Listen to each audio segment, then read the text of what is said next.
Oi pessoal, na aula de hoje nós vamos ver a relação entre a polaridade celular e os processos de regeneração in vitro em plantas. A polaridade celular é uma distribuição não homogênea de compostos químicos, orgânicos, organelas ou outro conteúdo celular. Todas as células, na verdade, são de alguma forma polarizadas. Vocês devem se lembrar de que a polaridade é estabelecida por pistas ambientais, como luz, temperatura, gravidade e hormônios. Então, uma planta em condições naturais, ela sempre vai ter a gravidade para o centro da Terra, então é para onde as raízes vão se desenvolver. Novamente, em condições naturais, a luz é a luz do Sol, portanto vem de cima. E outras pistas ambientais, como temperatura e hormônios, fazem parte da regulação interna da planta. Um exemplo de distribuição não homogênea de um hormônio são as auxinas, por exemplo, que foi um exemplo que a gente viu lá na disciplina de Fisiologia Básica. Vocês devem se lembrar que a síntese de auxinas acontece nos meristemas caulinares nas folhas jovens, mas não é aí que está a maior concentração de auxina na planta, porque a auxina sofre transporte polar, que é realizado pelas proteínas PIN. Vocês devem se lembrar de que a entrada de auxina na célula é passiva, porque existe uma diferença entre o pH da parede da célula e o pH interno da célula. O pH da parede geralmente é em redor de 5, enquanto que o pH no interior da célula é ao redor de 7. Como as auxinas são ácidos, ácido endóacético é um exemplo deles, a auxina entra livremente na célula. Mas para a auxina sair da célula, tem que ser feito um transporte ativo com gasto de energia, e esse transporte é feito pelas proteínas que fazem o efluxo de auxina, que são as proteínas PIN. Então, o posicionamento numa região da célula, por exemplo, aí a PIN está mostrada na base da célula, faz com que a saída de auxina dessa célula seja só pela base, portanto, a célula de baixo vai preferencialmente absorver a auxina pela parte de cima. Isso gera um fluxo de auxina que vai tirar toda a auxina que estava lá no ápice caulinar da planta e passar até a raiz.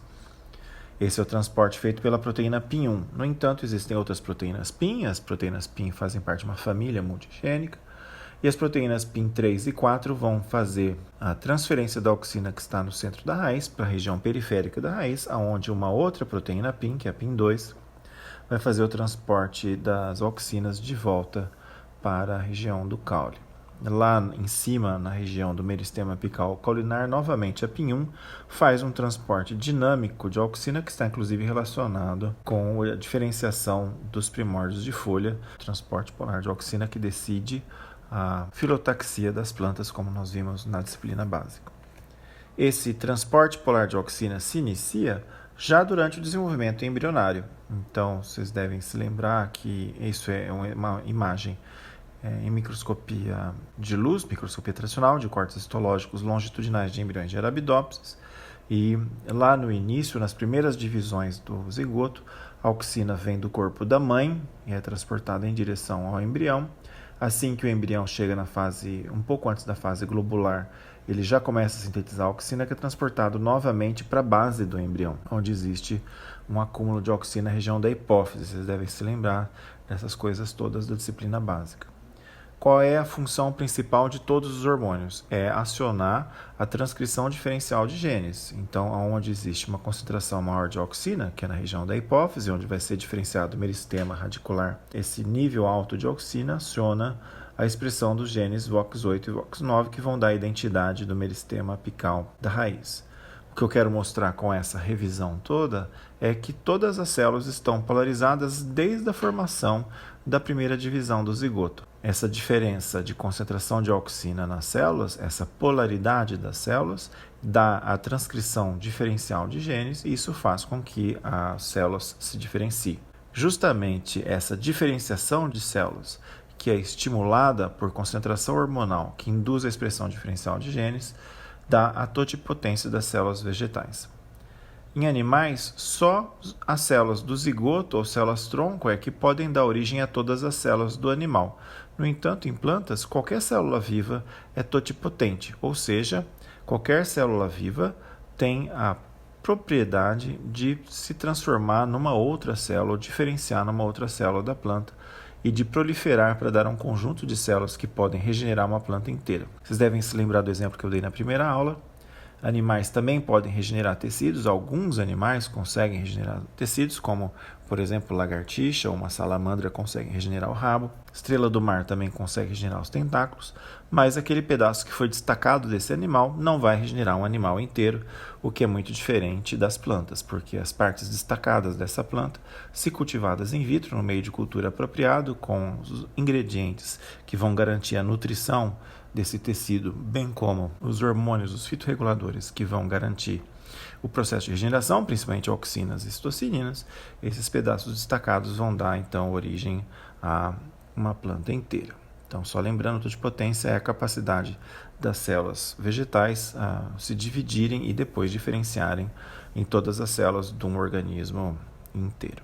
O que nós não vimos quando a gente viu o conceito de totipotência na primeira aula foi o conceito de morfoespaço. Todas as células vivas de uma planta podem dar origem a uma planta inteira, mas não com a mesma facilidade ou com a mesma probabilidade.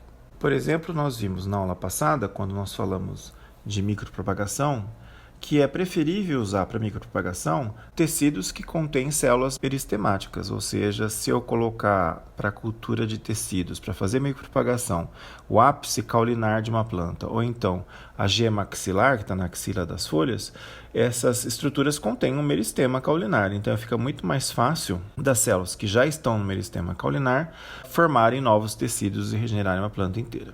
Portanto, imagine uma célula que já está no meristema apical caulinar, é muito mais fácil dela se transformar ou se diferenciar em outras células. Então vejam que no exemplo aí tem aquela bolinha verde lá em cima, imaginem que isso seja uma célula vegetal, por exemplo, uma célula que está no meristema.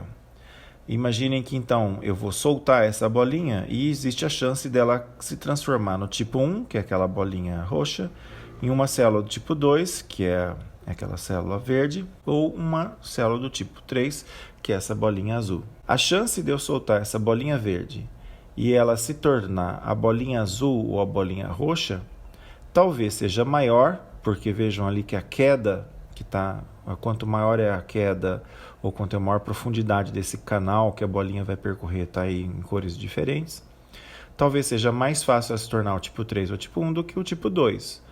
Porque a propensão da bolinha cair ali no tipo 3 ou tipo 1 é maior do que a do tipo 2. Então vejam, isso representa, é uma maneira gráfica da gente representar o que a gente chama de morfoespaço, ou seja, a chance ou a possibilidade de uma célula vegetal se diferenciar em outra.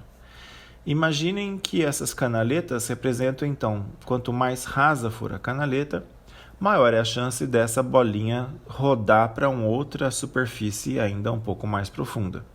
Imaginem que eu tenho uma célula de um elemento de vaso de xilema, essa célula é morta, ela não tem chance nenhuma de regenerar em uma outra célula qualquer. Então imaginem que aí não é uma canaleta, mas uma espécie de um poço sem fundo. Quando a célula se diferencia num elemento de vaso de xilema, por exemplo, que é uma célula morta, o morfoespaço dela é infinitamente profundo, ou seja, é como se fosse um poço sem fundo, dali a célula não sai mais porque ela morreu. Então, esse conceito de morfoespaço dá um exemplo de quão fácil ou quão difícil é para uma célula se diferenciar em outra. Então, existem tipos celulares de plantas que têm uma maior propensão, uma maior facilidade, através do estímulo com hormônios, auxinas e citocininas, se dividir e se diferenciar em um outro tipo celular. Então, quando nós colocamos um explante em cultura de tecidos, não são todas as células do explante que vão responder de forma idêntica ao estímulo feito pelos hormônios. Então, existem principalmente 3 tipos celulares ou 3 regiões dos tecidos que geralmente iniciam o processo de divisão celular para dar origem ao processo de regeneração. Essas células são da epiderme, as células do sistema vascular, principalmente as células do periciclo. Claro que eu falo sistema vascular, você deve imaginar xilema e floema, a célula de xilema é morta, não pode regenerar nada, mas não se esqueçam que no sistema vascular existe o periciclo.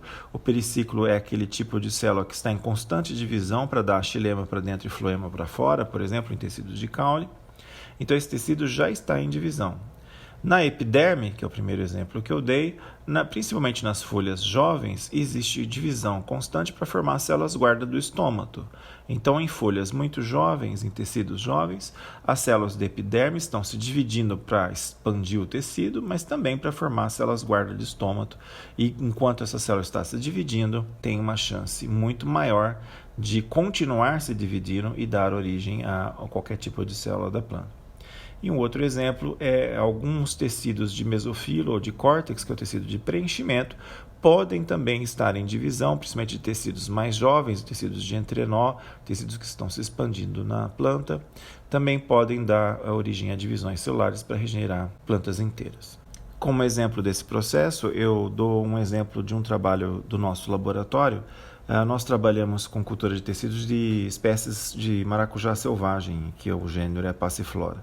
Então, vocês estão vendo aí um embrião maduro de uma semente de maracujá. A semente foi aberta para expor o embrião e esse embrião foi colocado no meio de cultura.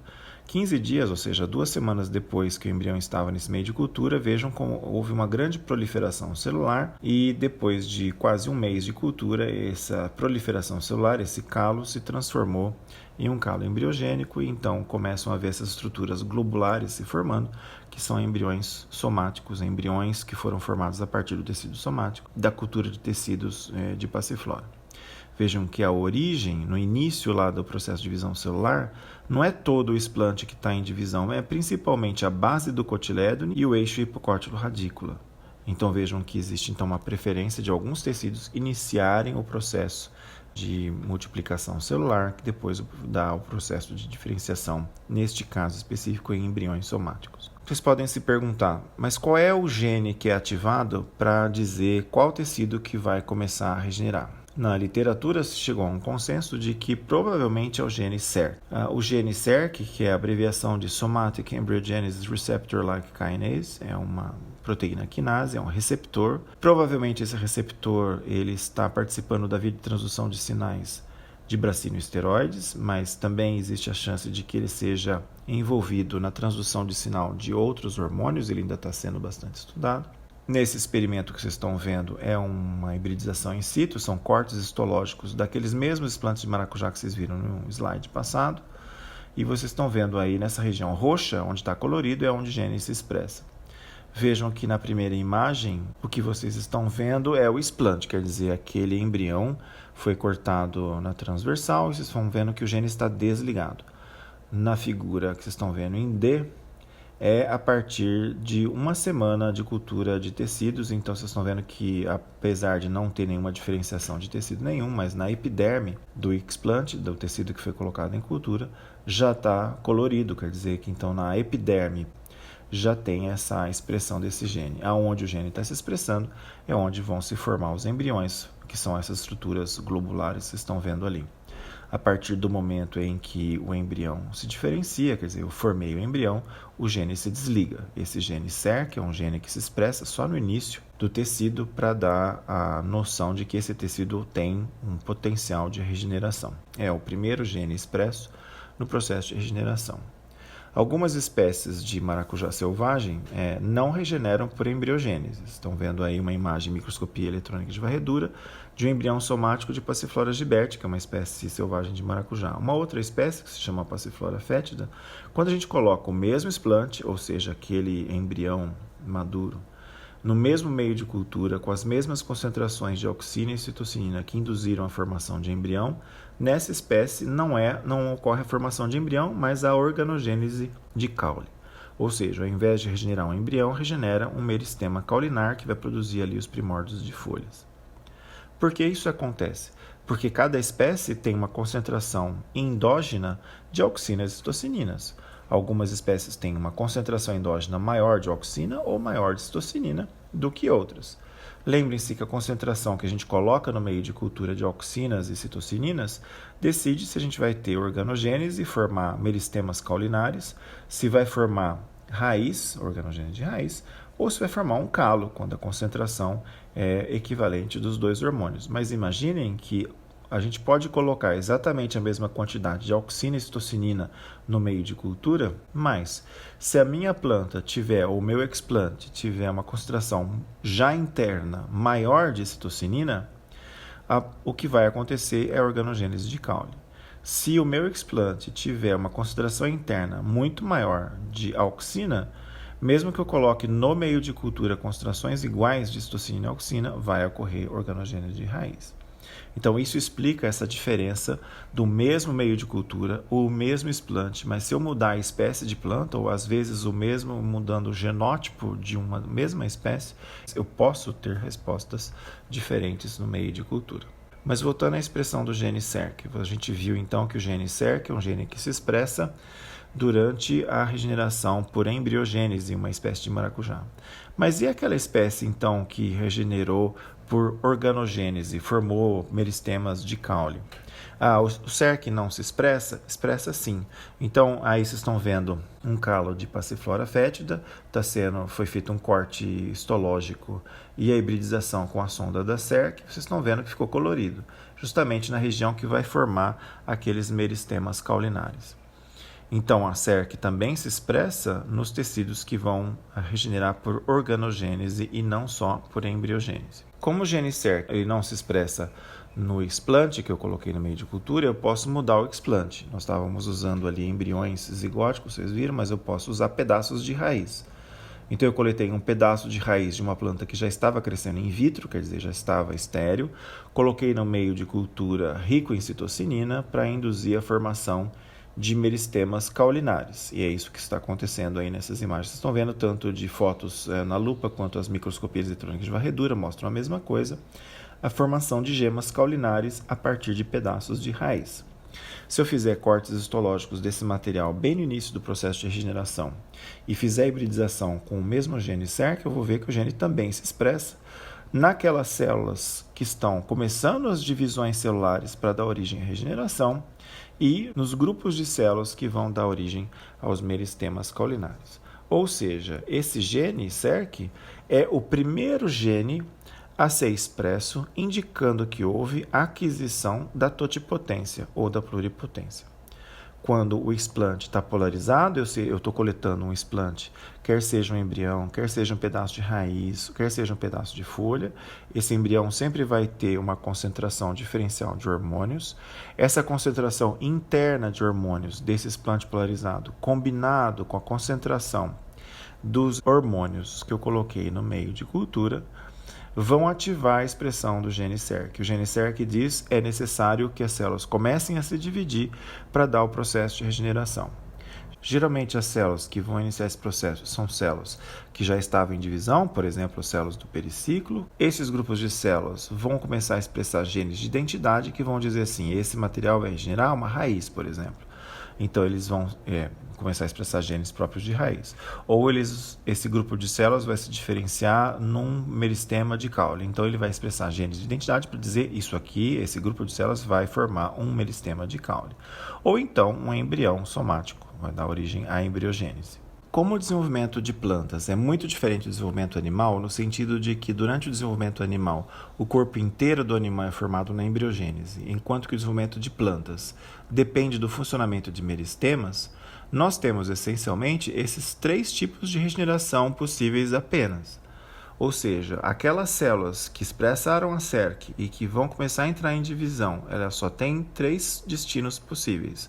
Ou elas vão dar origem à organogênese de raiz, se o meio de cultura for rico em auxina. Se o meio de cultura for rico em auxina, a auxina que está no meio de cultura vai induzir genes de identidade para dar origem a um meristema de raiz. Se o meio de cultura for um meio de cultura rico em citocininas, as citocininas, que são hormônios e como todo hormônio vai induzir a expressão de genes, vai induzir os genes de identidade de um meristema caulinar. Então eu vou ter organogênese de caule. A diferença de organogênese de raiz e de caule é, portanto, uma questão hormonal. A grande concentração de auxina vai induzir organogênese de raiz, uma concentração maior de citocinina vai induzir organogênese de caule. E o que então induz a embriogênese? Na verdade, a embriogênese ela é conseguida ou ela é obtida em cultura de tecidos com uma concentração até que relativamente grande de auxinas e às vezes apenas colocando auxina no meio. Como é que isso acontece então? A embriogênese envolve a organogênese simultânea de caule e raiz.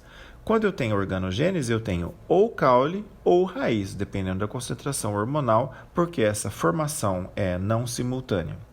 No entanto, o que acontece durante a embriogênese é a formação simultânea do meristema de caule raiz. Quando eu faço a organogênese de caule, ou seja, eu coloquei o meu explante no meio de cultura rico em citocinina, os hormônios citocininas vão induzir a formação de um meristema de caule. Assim que o meristema de caule é formado, o que o meristema caulinar de folhas jovens produz? Auxinas. Então, assim que eu tenho no meio que pode ter apenas citocininas, mas assim que os meristemas caulinares forem formados, esses meristemas caulinares vão começar a produzir auxinas e vão induzir cedo ou tarde a formação de raízes. Se eu começar com meio de cultura que é rico em auxina, o que esse meio vai induzir? Vai induzir organogênese de raiz, porque o meio rico em auxina, as auxinas são hormônios, esses hormônios vão induzir os genes que vão dar origem a uma raiz. No entanto, que hormônio é produzido na raiz? As citocininas. Então, assim que no meio de cultura a raiz começar a ser produzida, ela vai começar a produzir citocinina, que vai induzir cedo ou tarde a diferenciação de parte aérea, a diferenciação de um meristema de caule.